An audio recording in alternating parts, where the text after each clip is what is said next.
అదే RTV app వార్తల్ని క్షణాల్లో చదివే అవకాశం ఉంటుంది. ఒక న్యూస్ పేపర్, ఒక టెలివిజన్ ఛానల్ మీ చేతుల్లో ఎప్పుడూ ఉంటాయి. వరంగల్ జిల్లా చిన్నరావుపేట జీడిగడ్డ తండకు చెందినటువంటి మిర్చి పంట వేరేటువంటి వ్యవసాయ కూలీలు నర్సంపేట మండలం ఇటుకాలపల్లి ప్రాంతానికి కూలికి వెళ్తున్న సందర్భంగా ప్రయాణం చేస్తున్నటువంటి ఆటో వాహనం బొల్తాబడి సూక్కి అనేటువంటి వ్యవసాయ కూలీ మరణం చెందడం, మిగతా ముగ్గురు కూలీలు అత్యంత సీరియస్గా ఉండడంతో వరంగల్ ఎంజిఎంకి తరలించడం జరిగింది. మిగతా 36 మంది కాళ్ళు చేతులు విరిగి వివిధ రకాల దెబ్బలు తగిలి గాయాల పాలై నర్సంపేట ప్రభుత్వ దవాఖానలో ట్రీట్మెంట్ తీసుకోవడం జరుగుతుంది. చనిపోయినటువంటి వ్యవసాయ కూలీ కుటుంబానికి ప్రభుత్వమే బాధ్యత వహించాలి.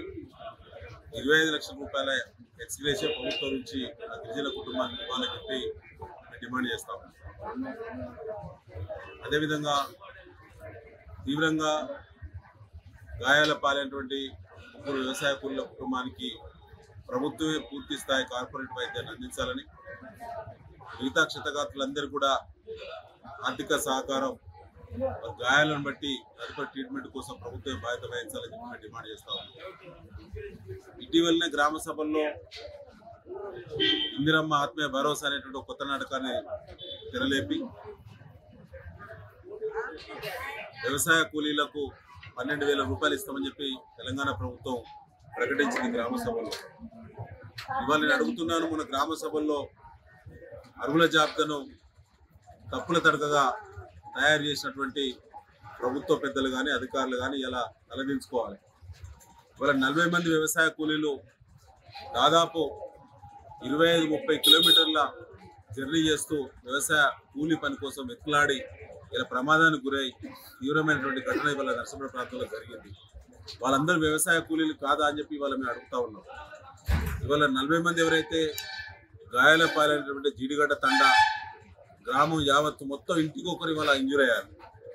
వారందరినీ కూడా ఇందిరమ్మ ఆత్మీయ భరోసా పథకం కింద 12,000 రూపాయలు ఇచ్చేటువంటి పథకానికి వెంటనే అర్హులను చేస్తూ 24 గంటల్లోనే వారికి అర్హత పత్రాలను వెంటనే జిల్లా కలెక్టర్ గారు జారీ చేయాలని చెప్పి మేము డిమాండ్ చేస్తాము. ప్రభుత్వ దవాఖాన నుంచి మాట్లాడతాము. గత 3.5 సంవత్సరాల క్రితమే కేసీఆర్ గారు ప్రభుత్వం ఉన్నప్పుడు నర్సంపేట ప్రాంత ప్రజల వైద్య సహకారం కోసం, వైద్య సహాయార్థం కోసం కార్పొరేట్ వైద్యాన్ని అందించాలనే లక్ష్యంతో ఆనాడు మన మెడికల్ కాలేజీను, అతిపెద్ద దవాఖానను మనం ఇక్కడ అందుబాటులో తీసుకొచ్చాం.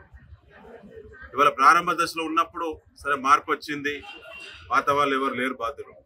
కానీ వాళ్ళ మార్పులో భాగంగా కాంగ్రెస్ పార్టీ ప్రభుత్వము అట్టహాసంగా ప్రారంభించినటువంటి ఆసుపత్రిలో ఇవాళ వైద్యులందరూ సరిపడా ఉన్నా ఇవాళ ఎలాంటి మరి ఇన్ఫ్రాస్ట్రక్చర్ లేదని చెప్పి ఇలా దవాఖానలో మనం చూస్తే అర్థమవుతా ఉన్నది.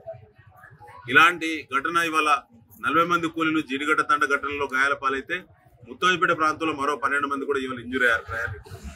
ఇలాంటి పెద్ద ఘటనలు జరిగినప్పుడు ఇవాళ ఇంత పెద్ద వ్యవస్థను నిర్మాణం చేసుకుని కూడా ప్రజలకు వైద్యం సకాలంలో కాంగ్రెస్ పార్టీ ప్రభుత్వం అందించలేకపోతా ఉన్నది. ఎవ్వరు కూడా ఈ వైద్య కళాశాలను, ఇంత పెద్ద దవాఖానను సమీక్షించే దిక్కు లేదు నర్సంపేటలో. అసలు ఎంతమంది డాక్టర్లు పనిచేస్తూ ఉన్నారు, ఎంతమంది సపోర్టింగ్ స్టాఫ్ పనిచేస్తూ ఉన్నారు. నెలకు దాదాపుగా 2.5 కోట్ల రూపాయల ఖర్చు అవుతా ఉన్నది వారి ఇక్కడ వైద్య కళాశాలను మెయింటైన్ చేయడానికి. కానీ ఇలా పేద వర్గాలకు ఆపద వస్తే సరైన ట్రీట్మెంట్కి ఇక్కడ మందుల కొరత ఉన్నది. క్యాండిల్స్ కూడా మరి ప్రజలకు కొనుక్కునేటువంటి దుస్థితి ఉన్నది. ఇవాళ చిన్న చిన్న ట్రీట్మెంట్లకు కూడా బయటకు పోయేటువంటి పరిస్థితి ఇవాళ ఈ ప్రభుత్వం కల్పిస్తూ ఉన్నది.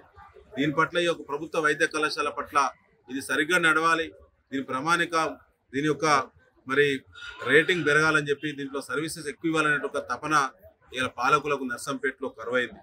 కబ్జాల మీద ఉన్నటువంటి ఫోకస్ ఇవాళ ప్రభుత్వ దవాఖాన మీద కాంగ్రెస్ పార్టీ పెద్దలు పెడితే చాలా బాగుండేది. ఇలా సంపాదన మీద, కాంట్రాక్ట్ల మీద పెట్టేటువంటి ఫోకస్ ఏదో ఇలా పేద వర్గాల యొక్క, గిరిజనుల యొక్క ఇలాంటి పెద్ద ఘటనలు జరిగినప్పుడు, యాక్సిడెంట్లు జరిగినప్పుడు వాళ్ళ యొక్క ట్రీట్మెంట్కు సంబంధించిన మరి ఇన్ఫ్రాస్ట్రక్చర్ డెవలప్. మరిన్ని వీడియోస్ కోసం ఛానల్ ని సబ్స్క్రైబ్ చేయండి. లేటెస్ట్ అప్డేట్స్ కోసం వాట్సాప్ ఛానల్ ని ఫాలో అవ్వండి. ఆ లింక్ డిస్క్రిప్షన్ లో ఉంది.